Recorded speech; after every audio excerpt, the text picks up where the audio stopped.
ആഴത്തിൽ പഠിക്കുക, കറക്കി കുത്താനും പഠിക്കുക. ഇതാണ് പുതിയ പാറ്റേണിലുള്ള PSC പരീക്ഷകൾ ജയിക്കാനുള്ള ഒരേ ഒരു വഴി.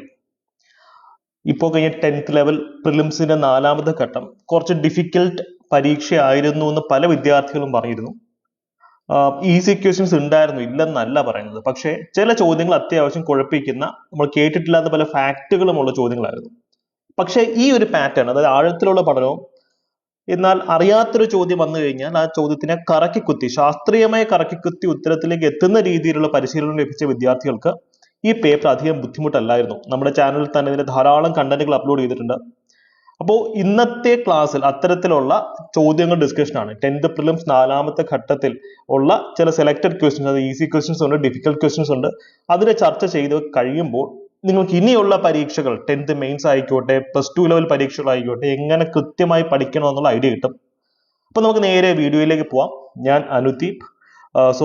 ഞങ്ങളുടെ അഫോർഡബിൾ ബാച്ചസിലുള്ള ക്ലാസ്സുകളുടെ ശൈലി എങ്ങനെയാണെന്നും ഈ ഒരു വീഡിയോ കാണുമ്പോൾ നിങ്ങൾക്ക് കൃത്യമായി മനസ്സിലാവും. നിങ്ങൾ സെൽഫ് സ്റ്റഡി നടത്തുന്ന ഒരു വിദ്യാർത്ഥിയാണെങ്കിൽ പോലും ഈ ഒരു സ്ട്രാറ്റജി ഇതേപോലെ കോപ്പി ചെയ്ത് തന്നെ പഠിക്കുക. ഓക്കെ, ഇന്നത്തെ ക്ലാസ്സിനെ കുറിച്ച് ഞാൻ എപ്പോഴും പറയുന്നത് പോലെ നമ്മുടെ ടെലിഗ്രാം ചാനൽ അവൈലബിൾ ആണ്. മറ്റ് സംസ്ഥാനങ്ങളിലെ PSC പരീക്ഷകളിൽ വരുന്ന ചോദ്യങ്ങൾ അടക്കം നമ്മളിവിടെ ചർച്ച ചെയ്യുന്നുണ്ട്. കാര്യം അത് നമുക്ക് ഇനിയുള്ള PSC പരീക്ഷകളിൽ വരും. മാത്രമല്ല, ഇപ്പോൾ ഈ പരീക്ഷയിൽ വന്ന പല ചോദ്യങ്ങളും നമ്മൾ നേരത്തെ പ്രിഡിക്റ്റ് ചെയ്തതാണ്. അതൊക്കെ തെളിവ് സഹിതം നിങ്ങളുടെ മുമ്പ് ഞാനിപ്പോൾ പ്രസന്റ് ചെയ്ത് കാണിച്ചു തരാം. നമുക്ക് നേരെ നമ്മുടെ കണ്ടന്റിലേക്ക് പോവാം. ആദ്യമേ നമുക്ക് ചില ചോദ്യങ്ങൾ ഒന്ന് കറക്കി കുത്തി ഉത്തരത്തിലേക്ക് എത്താൻ പറ്റുമോ നോക്കിയാലോ. 10th പ്രിലിംസിൽ ആദ്യമായിട്ടായിരിക്കും ഈ ലിഗ്നോസാറ്റിനെ പറ്റിയൊരു ചോദ്യം വന്നത്. ലിഗ്നോസാറ്റ് ഞാൻ എപ്പോഴും പറയുന്നൊരു കാര്യമാണ്. നമ്മൾ കറക്കി കുത്തുമ്പോൾ, ശാസ്ത്രീയമായി കറക്കി കുത്തുമ്പോൾ നിരുക്തി, അത് ഭാഷാശാസ്ത്രത്തിന്റെ ഒരു ശാഖയാണ്. നിരുക്തി, എറ്റിമോളജി എന്ന് പറയും. വലിയ സംഭവമൊന്നുമില്ല. ഈ വാക്കിനെ സ്പ്ലിറ്റ് ചെയ്യുക. ലിഗ്നോയും ഉണ്ട്, സാറ്റും ഉണ്ട്. ഒരു വാക്ക് എവിടെ നിന്നാണ് ഉത്ഭവിച്ചത് നമ്മൾ ചിന്തിക്കുകയാണെങ്കിൽ അതിന് ഉത്തരത്തിലേക്ക് പെട്ടെന്ന് എത്താൻ സാധിക്കും. ഉദാഹരണത്തിന് ലിഗ്നോ എന്താണെന്ന് നമുക്ക് പെട്ടെന്ന് കണക്ട് ചെയ്യുന്നത് ലിഗ്നൈറ്റ് ആയിരിക്കും അല്ലെ. ലിഗ്നൈറ്റ് എന്താണ്? മരം ദ്രവിച്ച് വർഷങ്ങളെടുത്ത് കോളായിട്ട് മാറുന്നു, കൽക്കരിയായി മാറുന്നു, ലിഗ്നൈറ്റ്. അപ്പൊ മരം എന്നൊരു മീനിങ് ലിഗ്നൈറ്റിനുണ്ട്. പോട്ടെ, നിങ്ങൾ അത് കേട്ടിട്ടില്ലെന്ന് തന്നെ വെക്കുക. ഇത് സാറ്റ് എന്നാണല്ലോ പറയുന്നത്. സാറ്റ് സാധാരണ സാറ്റലൈറ്റുകളുടെ മിക്കവാറും പല സാറ്റലൈറ്റുകളുടെയും പേര് എൻഡ് ചെയ്യുന്ന സാറ്റിലല്ലേ. എഡ്യൂസാറ്റ് അല്ലെങ്കിൽ ഇൻസാറ്റ് എന്നൊക്കെ പറഞ്ഞ സാറ്റിലല്ലേ എൻഡ് ചെയ്യാം. അപ്പൊ ഈ കൂട്ടത്തിൽ സാറ്റലൈറ്റ് എന്ന് പറയുന്ന ഒരേ ഒരു ഓപ്ഷൻ ഇതല്ലേ. ലോകത്തിലെ ആദ്യത്തെ തടി കൊണ്ട് നിർമ്മിച്ച ഉപഗ്രഹം സാറ്റലൈറ്റ്. നിങ്ങൾ ആലോചിച്ച് നോക്കുക, സാറ്റ് എന്ന പേരിൽ എൻഡ് ചെയ്യുന്ന എത്ര സാറ്റലൈറ്റ്സിനെ പറ്റി നിങ്ങൾ പഠിച്ചിട്ടുണ്ട്. സോ ഈ വാക്കിന്റെ ഉത്ഭവത്തെ പറ്റി തേടി പോകുമ്പോൾ ലിഗ്നോ മീൻസ് മരമാണെന്നും, അത് അറിയില്ലെങ്കിൽ പോലും സാറ്റ് എന്നതുകൊണ്ട് സാറ്റലൈറ്റ് ആണെന്ന് നമുക്ക് ഉദ്ദേശിക്കുന്നത്. അപ്പൊ ഇതിന് ഉത്തരം ഈ ബി എന്ന് വളരെ പെട്ടെന്ന് എത്താൻ പറ്റും. ഇതൊക്കെ കറണ്ട് അഫയേഴ്സിൽ പഠിച്ചിട്ട് പോകേണ്ടത് തന്നെയാണ്. പക്ഷെ എക്സാം ഹോളിൽ ഇരിക്കുമ്പോൾ സ്ട്രെസ് അടിച്ച് ബ്രെയിൻ ഫോഗ് അടിച്ച് ഇരിക്കുന്ന അവസരത്തിൽ ഇങ്ങനെ നിങ്ങൾക്ക് ചിന്തിക്കാൻ സാധിക്കണം. അതാണ് സ്മാർട്ട് ആയിട്ടുള്ള കറക്കിക്കുത്ത് എന്ന് പറയുന്നത്. കണ്ണടച്ചുള്ള കറക്കിക്കുത്തല്ല അത്, ശാസ്ത്രീയമായ കറക്കിക്കുത്താണ്. സിവിൽ സർവീസ് പരീക്ഷകളിൽ ഉപയോഗിക്കുന്ന അതേ തന്ത്രം തന്നെയാണിത്. ആ പാറ്റേണിലേക്കാണ് കേരള PC പൊയ്ക്കൊണ്ടിരിക്കുന്നത്. ഉദാഹരണത്തിന് മറ്റൊരു കട്ടിച്ചോദ്യം നമുക്കൊന്ന് എടുത്ത് നോക്കാം അല്ലെ. മറ്റൊരു കട്ടിച്ചോദ്യം. ഈ ചോദ്യം കണ്ടോ, ഇന്ത്യയുടെ സാമ്പത്തിക അതിർത്തിയിൽ ഉൾപ്പെടാത്തത് ഏത്? സാമ്പത്തിക അതിർത്തി എന്നാണ് ചോദ്യം. ഈ ചോദ്യം യഥാർത്ഥത്തിൽ ഒറ്റയാനെ കണ്ടെത്താനുള്ള ചോദ്യമല്ലേ. കാര്യം 4 ഓപ്ഷൻ ഉണ്ട്. അതിൽ 3 എന്താണ്? സാമ്പത്തിക അതിർത്തിയിൽ ഉൾപ്പെടുന്നതാണ്. ഒരെണ്ണമാണ് ഉൾപ്പെടാത്തത്. നമുക്ക് നോക്കിയാലോ ചോദ്യം. ഓപ്ഷൻസ് നോക്കിയേ. വ്യോമാതിർത്തി, ജലാതിർത്തി, മറ്റു രാജ്യത്ത് സ്ഥിതി ചെയ്യുന്ന രാജ്യത്തിന്റെ എംബസികൾ, അല്ലെങ്കിൽ ഇന്ത്യയുടെ ഹൈക്കമ്മീഷണേഴ്സും ഉണ്ട്, എംബസികളൊക്കെ പല രാജ്യത്തുണ്ട്. അപ്പൊ അമേരിക്കയിലുണ്ട് നമുക്ക് എംബസീസ്, പാകിസ്ഥാനിൽ ഹൈക്കമ്മീഷണർ ഉണ്ട്. ഇന്ത്യക്ക് അകത്തുള്ള മറ്റു രാജ്യങ്ങളുടെ എംബസികൾ, ഹൈക്കമ്മീഷണർ. ഈ ബിയും സിയും തമ്മിൽ എന്തോ ബന്ധമില്ല. നിങ്ങൾ തലച്ചോറൊന്ന് ഉപയോഗിച്ച് നോക്കാം. ബിയിൽ പറയുന്നു മറ്റ് രാജ്യത്ത് സ്ഥിതി ചെയ്യുന്ന ഇന്ത്യയുടെ എംബസികൾ. അപ്പൊ അത് സാമ്പത്തിക അതിർത്തിയിൽ ഉൾപ്പെടാത്തതാണോ, അത് ഉൾപ്പെടുന്നതാണോ? അല്ലെങ്കിൽ സി നോക്കിയേ, ഇന്ത്യക്കകത്തുള്ള മറ്റ് രാജ്യത്തിന്റെ എംബസികൾ. അപ്പൊ ഇതിനകത്ത് ഒന്ന് ശരിയായാൽ മറ്റൊന്ന് തെറ്റായാലേ പറ്റുള്ളൂ. ഒന്ന് ആലോചിച്ച് നോക്കുക നിങ്ങൾ. ഇപ്പൊ ഇന്ത്യയുടെ എംബസി പാകിസ്ഥാനിലുണ്ട്. അത് ഇന്ത്യയുടെ സാമ്പത്തിക അതിർത്തി ആണെങ്കിൽ പാകിസ്ഥാന്റെ ഇന്ത്യയിലുള്ള എംബസി പാകിസ്ഥാന്റെയും സാമ്പത്തിക അതിർത്തി ആയല്ലേ പറ്റുള്ളൂ, അല്ലെങ്കിൽ വൈസ് വെർസ. നിങ്ങൾക്ക് ആ ഒരു ഐഡിയ മനസ്സിലായോ? ഇതൊക്കെ എക്സാം ഹോളിൽ 10 സെക്കൻഡ് രീതിയിൽ നിങ്ങൾക്ക് ചിന്തിക്കാൻ സാധിക്കും. കൃത്യമായിട്ടുള്ള പരിശീലനം നമ്മുടെ യൂട്യൂബിലെ ഫ്രീ വീഡിയോസ് മാത്രം കണ്ടാൽ നിങ്ങൾക്ക് കൃത്യമായിട്ടുള്ള പരിശീലനം ലഭിക്കും. ഈ രീതിയിൽ അനലറ്റിക്കലായി ചിന്തിക്കുമ്പോൾ. അപ്പം ബി ശരിയാണെങ്കിൽ സി തെറ്റായേ പറ്റൂ, സി ശരിയാണെങ്കിൽ ബി തെറ്റായേ പറ്റുള്ളൂ. അല്ലെങ്കിൽ ഇതിനകത്ത് ഏതെങ്കിലും ഒരെണ്ണത്തിന് മാത്രമേ ശരിയാവാൻ പറ്റുള്ളൂ, അത് തെറ്റാൻ പറ്റുള്ളൂ. ഇതിനകത്ത് ഏതെങ്കിലും ഒന്ന് തന്നെ ഉത്തരത്തിൽ എത്തിയേ പറ്റുള്ളൂ. അല്ലെങ്കിൽ ഇപ്പൊ എയോ ഡിയോ ആണ് ഉത്തരവെങ്കിൽ ബിയും സിയും ഉൾപ്പെടാത്തതെന്ന് പറയേണ്ടി വരും അല്ലെ. അത് ഒരുമിച്ച് അങ്ങനെ വരാൻ സാധിക്കുമോ? നിങ്ങൾ വീഡിയോ ഒന്ന് പോസ് ചെയ്തിട്ട് ഈ ഒരു ചോദ്യം നോക്കാം. ഞാൻ പറഞ്ഞ കുറച്ച് കട്ടി ലോജിക്കാണെന്ന് എനിക്കറിയാം. പക്ഷേ ഈ ഒരു നാക്ക് നിങ്ങൾക്ക് കിട്ടിക്കഴിഞ്ഞാൽ 2025-26 തന്നെ ഒരു ഗവൺമെന്റ് ജോലിയുടെ ID കാർഡ് നിങ്ങളുടെ തോളിൽ നിങ്ങൾക്ക് തൂക്കാൻ സാധിക്കും. ഡി നോക്കിയ കസ്റ്റംസ് നിയന്ത്രണത്തിന് കീഴിലുള്ള ഓഫ് ഷോർ സംരംഭങ്ങൾ നടത്തുന്ന ഫ്രീ സോണുകൾ. ഇന്ത്യയുടെ സാമ്പത്തിക അതിർത്തി എന്ന് പറയുമ്പോൾ ഇതിനകത്ത് അപ്പൊ ബി അല്ലെങ്കിൽ സി ആയിരിക്കും ഉത്തരവായിട്ട് വരിക. നിങ്ങൾ എഗെയിൻ നമ്മൾ പല വാർത്തകളിലും കണ്ടിട്ടുള്ളതാണ്. ഡിപ്ലോമാറ്റിക് ബാഗേജിന്റെ ഒരു കേസ്, ഗോൾഡ് സ്മഗ്ലിങ്ങിന്റെ ഒരു കേസ് നമ്മൾ കണ്ടതാണ്. ഇപ്പം പാകിസ്ഥാന്റെ ഒരു എംബസി ഇന്ത്യയിൽ ഉണ്ടെങ്കിൽ ഇന്ത്യയിലെ പോലീസിനോ പട്ടാളത്തിനോ ആ എംബസിയിൽ അതിക്രമിച്ച് കയറാൻ ഒക്കത്തില്ല. കാര്യം ആ നിൽക്കുന്ന സ്ഥലം പാകിസ്ഥാന്റെ സാമ്പത്തികമായിട്ടുള്ള പാകിസ്ഥാന്റെ സോവറിൻ ലാൻഡ് ആയിട്ട് നമ്മൾ കൺസിഡർ ചെയ്യുന്നത്. ഇപ്പൊ ഇന്ത്യയുടെ എംബസി അമേരിക്കയിലുണ്ട്. അമേരിക്കയുടെ ജോഗ്രഫിയുടെ ഉള്ളിലാണ് ഇന്ത്യൻ എംബസി എങ്കിൽ പോലും അതിന് ഫുൾ കൺട്രോൾ ഇന്ത്യയുടെ കയ്യിലാണ്. ഇപ്പൊ വിയന്ന കൺവെൻഷൻ എന്നൊക്കെ പറഞ്ഞ വലിയ വലിയ കാര്യങ്ങളുണ്ട്, നമുക്ക് അങ്ങോട്ടേക്ക് പോകണ്ട. അപ്പൊ അതാണ് അതിന്റെ ലോജിക്. ബിഒ സിഒ മാത്രം ഉത്തരവാൻ പറ്റും. കാര്യം അല്ലെങ്കിൽ എന്ത് ധൈര്യത്തിലാണ് പാകിസ്ഥാൻ ഇന്ത്യയുടെ എംബസി സ്ഥാപിക്കേണ്ടത്? അവർക്ക് ആ ഒരു പ്രൊട്ടക്ഷൻ ഇല്ലാന്നുണ്ടെങ്കിൽ ഇന്ത്യ പാകിസ്ഥാനിലോ അല്ലെങ്കിൽ പാകിസ്ഥാൻ ഇന്ത്യയിലോ അവരുടെ എംബസികൾ സ്ഥാപിക്കുമോ? ചുമ്മാ പട്ടാളത്തിനും പോലീസിനും കയറി അവരെ പിടിച്ചു എന്ന് പറയും. അപ്പൊ ആ ഒരു പ്രൊട്ടക്ഷന് വേണ്ടിയാണ് ഈ സംഭവം സെറ്റ് ചെയ്തിട്ടുള്ളത്. ഇന്ത്യയുടെ സാമ്പത്തിക അതിർത്തിയിൽ ഉൾപ്പെടാത്തതെന്ന് പറയുമ്പോൾ ഏത് വരും? ഇന്ത്യക്കകത്തുള്ള മറ്റ് രാജ്യത്തിന്റെ എംബസികൾ. ഇതാണ് വരിക, സി ആണ് വരിക.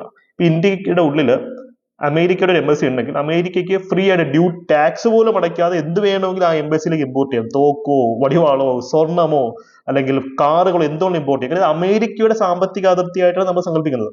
ഈവൻ പാകിസ്ഥാൻ ഒരു എംബസി ഇപ്പൊ കൊച്ചിയിലുണ്ടെങ്കിൽ പോലും തിരുവനന്തപുരത്തുണ്ടെങ്കിൽ പോലും ആ എംബസി സ്ഥിതി ചെയ്യുന്ന ബിൽഡിങ്ങും ചുറ്റുവട്ടവും എല്ലാം പാകിസ്ഥാന്റെ കൺട്രോളിലായിട്ടാണ് നമ്മൾ കൺസിഡർ ചെയ്യുന്നത്. സാമ്പത്തികമായിട്ട് അവരുടെ കൺട്രോളായിട്ട് കൺസിഡർ ചെയ്യുന്നത്. ഇത് മറ്റേ ഗോൾഡ് സ്മഗ്ലിംഗ് കേസിൽ, കേരളത്തിലെ ഗോൾഡ് സ്മഗ്ലിംഗ് കേസിന് പഠിച്ചതായിരുന്നു അല്ലെ. അപ്പൊ ആ രീതി നമുക്ക് ചിന്തിക്കാൻ പറ്റണം. ഓക്കെ, പക്ഷേ ഇത് മാത്രം അത് കുറച്ച് കട്ടി ലോജിക്കായിരുന്നു എനിക്കറിയാം. ഈ കുറച്ചുകൂടി ഈസി ആയിട്ടുള്ള ലോജിക്ക് ഞാൻ പറഞ്ഞു തരട്ടെ. എന്റെ കൂടെ കട്ടക്ക് നിന്നോണേ. ഇത് കുറച്ച് ഔട്ട് ഓഫ് ദ ബോക്സ് കാര്യങ്ങളാണ് ഞാൻ പറയുന്നത് എനിക്കറിയാം. പക്ഷെ ഇത് നാക്ക് കിട്ടിക്കഴിഞ്ഞാൽ നിങ്ങൾക്ക് വളരെ ഈസി ആയിട്ട് ഇനിയുള്ള ചോദ്യങ്ങൾ വളരെ ഈസി ആയിട്ട് സോൾവ് ചെയ്യാൻ പറ്റും. ഉദാഹരണത്തിന് ഈ ഒരു ചോദ്യം, കേരളത്തിലെ പ്രശസ്ത കലാരൂപങ്ങളും അവയുടെ രൂപീകരണത്തിന് നേതൃത്വം നൽകിയവരുടെ പേരുകളുമാണ് ചുവടെ നൽകിയിരിക്കുന്നത്. ശരിയായ ജോഡി കണ്ടെത്താനാണ് ചോദിച്ചിട്ടുള്ളത്. എല്ലാവർക്കും അറിയാം ഈ ചാക്യാർ എന്ന് പറയുന്ന സംഭവം. ചാക്യാർ ഏത് കലാരൂപവുമായി ബന്ധപ്പെട്ടതാ? കൂടിയാട്ടവുമായി ബന്ധപ്പെട്ടതല്ലേ? ഒന്ന് ആലോചിച്ച് നോക്കിയേ. അപ്പൊ 4-3 വരുന്ന ഒരേ ഒരു ഓപ്ഷൻ അത് ഡി അല്ലേ? ഇപ്പൊ എല്ലാവരും ചിലപ്പോൾ കേരള നടൻ പഠിച്ചിട്ടേ ഇല്ല. അയ്യോ കേരള നടനോ ആരാ? ചിന്നത്തമ്പി പിള്ളയെ അറിയത്തില്ല, ഗുരു ഗോവിന്ദ് അതിനെ പിന്നെ കേട്ടില്ല, പാർത്ഥി സുബ്ബയെ ആർക്കും അറിയത്തില്ല. അപ്പൊ അതൊക്കെ ആലോചിച്ച് നിങ്ങൾ ടെൻഷൻ ഇട്ടൊന്നും അറിയേണ്ട കാര്യമില്ല. ഈ ചോദ്യമിട്ട ചോദ്യകർത്താവിന് നിങ്ങൾക്ക് കോമൺ സെൻസ് ഉണ്ടോ എന്നാണ് ചെക്ക് ചെയ്യുന്നത്. ചാക്യാർ എന്ന് പറയുമ്പോൾ ഗുരുമണി മാധ്യമ ചാക്യാർ കൂടിയാട്ടമാണെന്ന് കണക്ട് ചെയ്യാൻ പറ്റണം. അപ്പൊ 4-3 വരികയാണെങ്കിൽ ഉത്തരം ഡി വരുള്ളൂ. ഇതാണ് കണക്കിക്കുത്തിന്റെ ശാസ്ത്രീയമായിട്ടുള്ള തലം. ഇത് ഏൻഷ്യൻ ഗ്രീക്കിലും റോമിലും ഇപ്പൊ അരിസ്റ്റോട്ടിലിന്റെ കാലം തൊട്ടേ ഉള്ള ഒരു കോൺസെപ്റ്റ് ആണ് ലോജിക്സ്. അത് തന്നെയാണ് നമ്മൾ MCQ പരീക്ഷയിൽ പലപ്പോഴും ഉപയോഗിക്കേണ്ടി വരിക. പഠിച്ചത് മാത്രമേ ഉത്തരത്തിലേക്ക് നിങ്ങൾ കണ്ടെത്താൻ ശ്രമിക്കൂ എന്നുള്ള വാശിയിൽ പോവുകയാണെങ്കിൽ ഇനിയുള്ള PSC പരീക്ഷകൾ നടക്കത്തില്ല. പുതിയ പാറ്റേണിൽ പഠിക്കാൻ നിങ്ങൾ തയ്യാറാവണം. മാറ്റം പ്രകൃതിയുടെ ഭാഗമാണ്. നിങ്ങൾ മാറാൻ തയ്യാറായില്ലെങ്കിൽ അറിയാലോ, സർവൈവൽ ഓഫ് ദി ഫിറ്റസ്റ്റ്, വംശനാശമായിരിക്കും നിങ്ങളുടെ ഫലം. ഈ നമ്മുടെ ചാനലിലെ ഫ്രീ കണ്ടന്റ് കട്ടയ്ക്ക് ഫോളോ ചെയ്താൽ പോലും നിങ്ങൾക്ക് ഈ സ്കില്ല് പെട്ടെന്ന് ഡെവലപ്പ് ചെയ്യാൻ പറ്റും. ചാനൽ സബ്സ്ക്രൈബ് ചെയ്തിട്ടില്ലാത്ത ആൾക്ക് സബ്സ്ക്രൈബ് ചെയ്യുക, ടെലിഗ്രാം കുടുംബാംഗങ്ങളാവാനും ശ്രമിക്കുക. ഓക്കെ, അപ്പൊ ഇനി നമുക്ക് നമ്മുടെ കോഴ്സസിനകത്തും ഈ ഒരു പാറ്റേണിലായിരിക്കും പഠിപ്പിക്കാം. കൃത്യമായിട്ട് എലിമിനേഷൻ ടെക്നിക്സിന്റെ തീവ്രമായ പരിശീലനം ലഭിക്കും. അപ്പോൾ കോഴ്സിന്റെ ഫീസ് വളരെ തുച്ഛമാണ്. ഇപ്പം അസിസ്റ്റന്റ് സെയിൽസ്മാൻ അല്ലെങ്കിൽ ഡിഗ്രി 10th ലെവൽ മെയിൻസ് പരീക്ഷ ആയിക്കോട്ടെ, അതിൻ്റെയൊക്കെ ഫീസ് ഒരു 1000 രൂപ മാത്രമാണുള്ളത്. അതുപോലെ തന്നെ +2 ലെവൽ ഫോഴ്സ് ബാച്ചസ് ഞങ്ങൾക്ക് അവൈലബിൾ ആണ്. അതിന്റെ ഫീസ് വളരെ അഫോർഡബിൾ ആണ്. കമന്റ് സെക്ഷനിൽ പിൻ ചെയ്തിട്ടുള്ള നമ്പറിൽ കോൺടാക്ട് ചെയ്യാൻ കൃത്യമായിട്ടുള്ള ഇൻഫർമേഷൻസ് നിങ്ങൾക്ക് മെന്റേഴ്സ് നേരിട്ട് തരും. ഫീസ് മാത്രമേ കുറവുള്ളൂ, ക്ലാസ്സിന്റെ ക്വാളിറ്റിയിൽ ഒരു കോംപ്രമൈസും ഇല്ല. അതിന് ഉദാഹരണമാണ് ഈ ചോദ്യം. ഇത് ഫ്രീയിൽ നിങ്ങൾക്ക് യൂട്യൂബിൽ ഫ്രീ ആയിട്ട് തന്നൊരു വീഡിയോ ആണ്. ഇവിടെയാണ് ഞാൻ എപ്പോഴും പറയുന്ന പോലെ ആഴത്തിലുള്ള പഠനത്തിന്റെ ഇമ്പോർട്ടൻസ്. പിന്നെ കറക്കി കുത്തിയാൽ നമുക്ക് ഒരുപക്ഷെ ഒരു 100 ചോദ്യത്തിനകത്ത് 40-30 ചോദ്യങ്ങൾ കറക്കി കുത്താൻ പറ്റിയിരിക്കും. പക്ഷെ ബാക്കി ചോദ്യങ്ങളൊക്കെ നമ്മൾ അറിവ് കൊണ്ട് തന്നെ നേരിടണം. നിങ്ങൾക്ക് ജോലി വേണമെങ്കിൽ കൃത്യമായിട്ട് പഠിക്കണം. ഉദാഹരണത്തിന് ഈ പരീക്ഷ നടന്നത് ഫെബ്രുവരി 8 ആണല്ലോ. ഫെബ്രുവരി 6 ഞാൻ പബ്ലിഷ് ചെയ്തൊരു വീഡിയോ ആണത്. മൗലിക അവകാശങ്ങളെ പറ്റി ഇനിയുള്ള PSC പരീക്ഷകളിൽ ഇവിടുന്ന് ചോദ്യങ്ങൾ വരുമെന്ന് ഞാൻ കൃത്യമായി പറഞ്ഞിരുന്നു. ഞാൻ ഈ വീഡിയോയിൽ മറ്റൊരു കാര്യം കൂടെ പറഞ്ഞിരുന്നു. ഈ വീഡിയോ അങ്ങനെ അധികം ആരും കാണത്തില്ല, കാര്യം കുറച്ച് ആഴത്തിലുള്ള ക്ലാസ്സുകളാണ്. കോൺസ്റ്റിറ്റ്യൂഷന്, ഭരണഘടനയുടെ കുറച്ച് ആഴത്തിൽ ഇറങ്ങിയുള്ള ക്ലാസ്സുകളാണ്. അപ്പൊ ഇനി ഇവിടുന്ന് അറിയാൻ പല ചോദ്യങ്ങൾ നിങ്ങൾക്ക് വരിക. ഈ വീഡിയോ ഞാൻ ഡിസ്ക്രിപ്ഷനിൽ കൊടുത്തു, ഒന്ന് കണ്ടു നോക്കുക. ആർട്ടിക്കിൾ 31A എന്താണ്, 31B എന്താണ്, 31C എന്താണ്, 39B എന്തായിരുന്നു, 39C എന്തായിരുന്നു, ഇതൊക്കെ ഞാൻ ഈ വീഡിയോയിൽ അരച്ച കലക്കെ നിങ്ങളെ പഠിപ്പിച്ചായിരുന്നു. അവിടെ നിന്നാണ് ഈ ചോദ്യം വന്നിട്ടുള്ളത്. ഈ ചോദ്യം PSC ഇന്നലെ നാളെ ചോദിച്ചേ പറ്റില്ല, അത്രയ്ക്ക് ഇമ്പോർട്ടന്റ് ആണ് ഈ ഒരു ഏരിയ.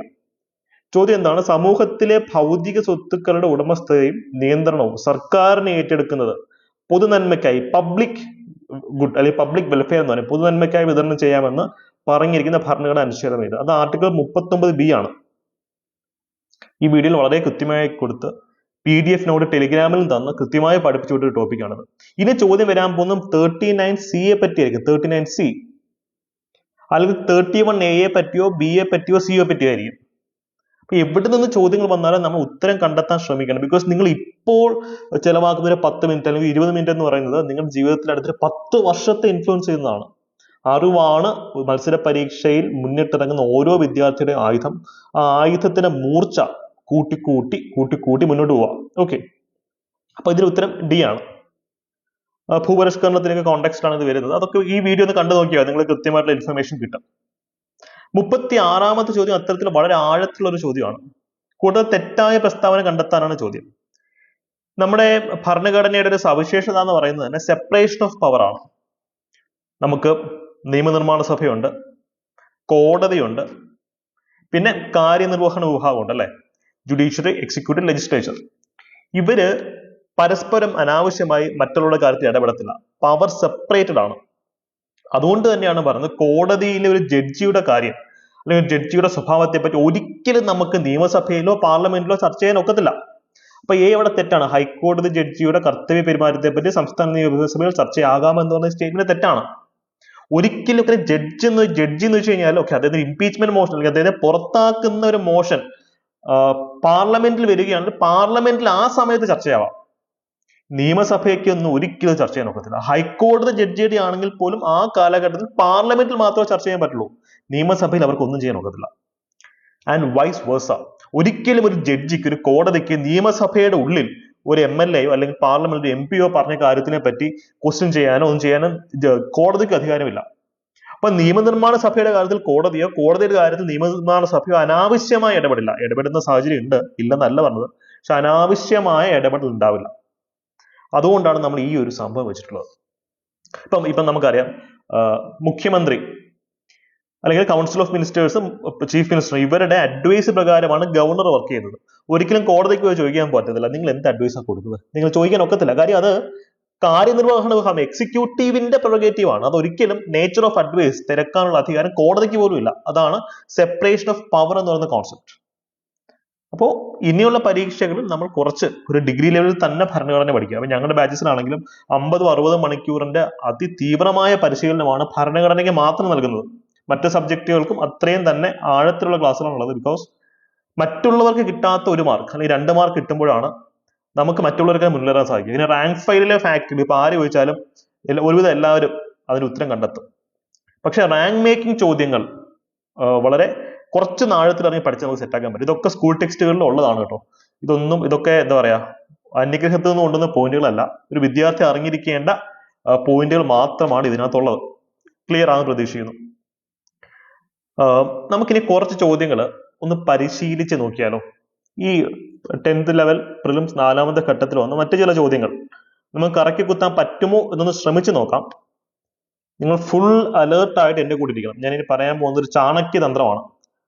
ചില ക്വസ്റ്റ്യൻസ് നമ്മൾ റിസ്ക് എടുക്കുകയാണെങ്കിൽ, ഞാൻ പറഞ്ഞു റിസ്ക് എടുത്ത് നമ്മൾ ഇത്തരത്തിലുള്ള ചോദ്യങ്ങൾ അറ്റൻഡ് ചെയ്യുമ്പോൾ 10 ചോദ്യങ്ങൾ അറ്റൻഡ് ചെയ്ത് കഴിഞ്ഞാൽ അതിനകത്തൊരു 7 എണ്ണം ശരിയാവണം, 3 എണ്ണം തെറ്റും. 3 എണ്ണം തെറ്റുന്നത് സ്വാഭാവികമാണ്. നിങ്ങൾക്ക് അഗ്രിഗേറ്റ് 6 മാർക്ക് കൂടുതൽ കിട്ടും. പോട്ടെ, 5 എണ്ണം ശരിയായി 5 എണ്ണം തെറ്റിയാൽ പോലും നിങ്ങൾക്ക് 0 മാർക്ക് കിട്ടുന്നതിനേക്കാളും പോസിറ്റീവ് മാർക്ക് ഇവിടെ കിട്ടും. അപ്പൊ ആ രീതിയിൽ വേണം നിങ്ങൾ ചിന്തിക്കാൻ. അപ്പൊ ആ ഒരു മെന്റാലിറ്റി, റിസ്ക് ടേക്കിംഗ് മെന്റാലിറ്റി. കാര്യം ഒരു ഉദ്യോഗസ്ഥൻ, ബ്യൂറോക്രാറ്റ് എന്ന് വെച്ച് കഴിഞ്ഞാൽ അയാൾക്ക് കുറച്ച് റിസ്ക് എടുക്കാനുള്ള ചങ്കൂറ്റം ഉണ്ടായിരിക്കണം. Riskless life is A worthless life. ഇപ്പോൾ റിസ്ക് എടുക്കത്തില്ല എന്നാണ് നിങ്ങൾ തീരുമാനമെങ്കിൽ PSC പരീക്ഷകളിലല്ല, ജീവിതത്തിൽ എവിടെയും നമുക്ക് എങ്ങും എത്താൻ സാധിക്കില്ല. കാൽക്കുലേറ്റഡ് റിസ്ക് എടുക്കണം, അതാണ് കറേജ് എന്ന് പറയുന്നത്. ചുമ്മാ ഒരു ആന കുത്താൻ വരുമ്പോൾ മുമ്പിൽ നെഞ്ചുരിച്ച് നിൽക്കുന്നതല്ല കറേജ്. കൃത്യമായ കണക്കുകൂട്ടലുകളോടെ കാൽക്കുലേറ്റ് ചെയ്തെടുക്കുന്ന റിസ്ക് ആണ് കറേജ്, ധൈര്യം. ആ ധൈര്യം നിങ്ങളുടെ കാണിക്കണം. ഉദാഹരണത്തിന് ഈ ഒരു ചോദ്യം നിങ്ങൾ നോക്കിയേ. ചുവടെ നൽകിയിരിക്കുന്ന തീമുകൾ ശരിയായ രീതിയിൽ ക്രമപ്പെടുത്താനാണ് ചോദിച്ചിട്ടുള്ളത്. ഒരു കാര്യം നിങ്ങൾ ശ്രദ്ധിച്ചോ, ഇതിൽ 3 എണ്ണവും ടൂറിസം, വിനോദസഞ്ചാരം റിലേറ്റഡ് ആണ്. ഒരെണ്ണം മാത്രമാണ് UNEP, യുണൈറ്റഡ് നേഷൻ എൻവയോൺമെന്റൽ പ്രോഗ്രാമിൽ വരുന്നത്. അപ്പൊ എന്തായാലും വിനോദസഞ്ചാരം, ഈ പറഞ്ഞ പോലെ യാത്രകൾ, ഇത് രണ്ടും എന്തായാലും UNEP എടുത്ത് വരത്തില്ല. കാര്യം വിനോദസഞ്ചാരത്തിന് 3 ഓപ്ഷൻസ് വേറെ ഉണ്ട്. അപ്പൊ ഇത് രണ്ടും എന്തായാലും 3യിൽ വരത്തില്ല. അപ്പൊ 3യുടെ അണ്ടറിൽ 2 വരുന്ന C നമ്മൾ എലിമിനേറ്റ് ചെയ്തു. 3 ഒരിക്കലും 2 വരത്തില്ല അല്ലെ, UNEP. ഇനി ഒരു സംശയം, കേരള വിനോദസഞ്ചാര ദിനം, കേരള വിനോദസഞ്ചാരം, ലോക വിനോദസഞ്ചാര ദിനം, ഇതിൽ ഏത് കോണ്ടെക്സ്റ്റിലായിരിക്കും സമാധാനത്തിനെ പറ്റി പറയാൻ സാധ്യത? കേരളത്തിന്റെ കോണ്ടെക്സ്റ്റിലാണോ, അതോ ഭൂമിയുടെ മൊത്തത്തിലുള്ള കോണ്ടെക്സ്റ്റിലാണോ വിനോദസഞ്ചാരവും പീസും സമാധാനവും നമുക്ക് ലിങ്ക് ചെയ്യേണ്ടി വരുന്നത്? എന്തൊക്കെ? ഭൂമി നമ്മുടെ ഭാവി, വിനോദസഞ്ചാരവും സമാധാനവും, സുസ്ഥിര യാത്രകൾ, കാലാതീതമായ ഓർമ്മകൾ, വൃത്തിയുള്ളതും പച്ചപ്പുള്ളതും, ഓക്കെ അതൊക്കെയല്ലേ വരുന്നത്. അപ്പൊ എന്റെ ചോദ്യം ഇതാണ്, വിനോദസഞ്ചാരത്തിനെയും സമാധാനത്തിനെയും ലിങ്ക് ചെയ്യണമെങ്കിൽ അത് കേരളത്തിന്റെ കോണ്ടെക്സ്റ്റിലാണോ സംഭവിക്കുക, ലോകത്തിന്റെ കോണ്ടെക്സ്റ്റിലാണോ? ഈ യുദ്ധവും കാര്യങ്ങളൊന്നും കേരളത്തിൽ അത് ഇല്ല. തമ്മിൽ ഭേദം തൊമ്മൻ, അതാണ് നമ്മൾ ചിന്തിക്കേണ്ടത്. കേരളത്തിനും വരാം, ഇല്ലെന്നല്ല പറയുന്നത്. തമ്മിൽ ഭേദം, സമാധാനത്തിനെ പറ്റി അല്ലെങ്കിൽ സമാധാനത്തിനെ ഈ പറയുന്ന ടൂറിസത്തിനെ ലിങ്ക് ചെയ്യണമെങ്കിൽ അത് കേരളത്തിന്റെ പശ്ചാത്തലത്തിലായിരിക്കും, ലോകത്തിന്റെ പശ്ചാത്തലത്തിലായിരിക്കും? ഒന്ന് ആലോചിച്ച് നോക്കിയേ. അപ്പൊ എന്തായാലും ലോക വിനോദസഞ്ചാരവുമായിട്ടായിരിക്കും ഈ പറയുന്ന വിനോദസഞ്ചാരവും സമാധാനം ലിങ്ക് ചെയ്യേണ്ടത്. കാര്യം യുദ്ധമൊക്കെ നടക്കുകയാണല്ലോ, ഉക്രൈൻ റഷ്യ യുദ്ധം നടക്കുന്നു, പലസ്തീനിൽ പ്രശ്നം നടക്കുന്നു. അപ്പൊ അവിടെ വരാനാണ് സാധ്യത കൂടുതൽ. ഈ റിസ്ക് നിങ്ങൾ എടുത്തേ വരത്തുള്ളൂ. സോ ഈ 4ന്റെ താഴെ 2 വരുന്ന ഓപ്ഷൻ ഏതാ? 4ന്റെ താഴെ 2 വരുന്ന ഒരേ ഒരു ഓപ്ഷൻ ഏതാ? A മാത്രമാണ്. ഒറ്റ ഓപ്ഷൻ അങ്ങനെ വരുന്നുള്ളൂ, A. അപ്പൊ ഒരു ഉത്തരം A ആണ്. ഈ ഒരു റിസ്ക് നിങ്ങൾ എടുക്കണം പിള്ളേരെ, ഈ ഒരു റിസ്ക് നിങ്ങൾ എടുക്കണം. ഞങ്ങളുടെ സ്റ്റുഡൻസ് ഈ റിസ്ക് എടുക്കാറുള്ളത് ശരിയാക്കിയിട്ടുണ്ട്. അതുകൊണ്ട് തന്നെയാണ് ഈ കുറഞ്ഞ സമയത്തുള്ള മാക്സിമം റാങ്ക് ഹോൾഡേഴ്സിനെ സൃഷ്ടിക്കാൻ ഞങ്ങൾക്ക് സാധിച്ചത്. 100 ചോദ്യം ശരിയാക്കാൻ ഒക്കത്തില്ല. അല്ലെങ്കിൽ നിങ്ങൾ 100 ചോദ്യത്തിൽ 80 ചോദ്യം അറ്റൻഡ് ചെയ്ത് കഴിഞ്ഞാൽ 80 എണ്ണവും ശരിയാക്കാൻ ശ്രമിക്കുന്നിടത്താണ് നിങ്ങൾ പരാജയപ്പെടുന്നത്. നമുക്ക് ടോപ്പ് റാങ്കിലേക്ക് എത്താൻ ഒരു പർട്ടിക്കുലർ മാർക്ക് വേണം, അത് നേടിയേ പറ്റത്തുള്ളൂ. നിങ്ങൾ സിവിൽ സർവീസ് മെന്റാലിറ്റി ഡെവലപ്പ് ചെയ്യണം. സിവിൽ സർവീസ് പ്രിലിംസിൽ ഇതേ സ്ട്രാറ്റജി നമ്മൾ യൂട്ടിലൈസ് ചെയ്യുന്നത്.